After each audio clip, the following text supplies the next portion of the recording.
Hey guys, in this video we're going to take a look at how you can insert a Nano SIM card into the Samsung Galaxy S24 series. So this is the S24 Ultra that I have. First, to insert a SIM card, you need to remove the SIM tray. So use a SIM pin here, and then we insert into that small slot right there. Be careful not to puncture your microphone right here. So we put it into this hole within the SIM slot. Push it all the way in. That will pops out the SIM tray. And then now we place a Nano SIM card. So remember, we need a Nano SIM card for this. And then place it on the SIM tray.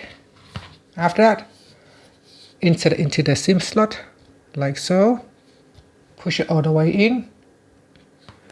And that's it. Now you can boot up your phone. If your phone is already on, it's okay. You don't need to restart it. It should now recognize the SIM card. You can go into settings, then tap on connections, and in here tap on SIM manager, and you'll be able to find your SIM card with your SIM number.